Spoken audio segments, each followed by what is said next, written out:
At a very young age, I was always very anxious to get to the house of God because I loved the way I felt when I was there and when I left there, because it was such a peacefulness to me.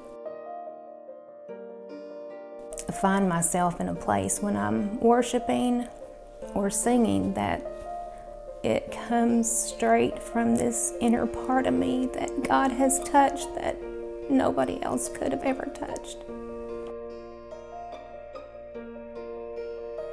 My parents were good parents, but there were circumstances in our lives, in our home, and situations in my life, even as a little girl, that led me to a struggle with depression. Those circumstances stayed there. I mean, they didn't go away. It was a constant. I had some family members who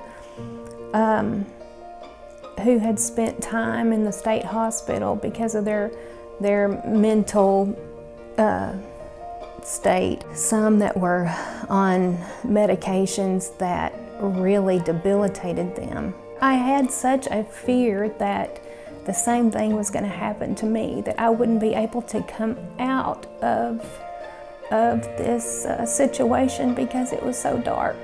With fear comes hopelessness and helplessness. As a teenager, my struggle with depression became really pretty intense at times. I developed an eating disorder. Also during that time, there was just a great amount of fear because I was in such a dark place that I felt like I was unsafe even with myself. I would tell my mom, I'd say, I'm gonna leave the bathroom door unlocked just in case, because I didn't even know what I was capable of at that point. I had all this other stuff going on in my life, but I had God and the power of the Holy Ghost to counteract that.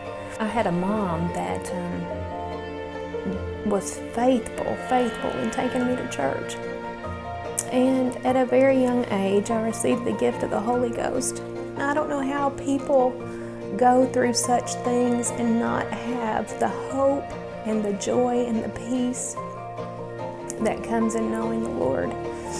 He absolutely turned my life around. When you're going through things that seem so out of control, really, it's a process to get out of it. It's not like you're just going to ask and it's just going to happen, but He is going to be there for you, and He's going to lift you up when you feel like you can't get out of bed in the mornings, and He's going to be holding your hand, and in the midnight hour when you can't sleep, and He's going to be there holding you.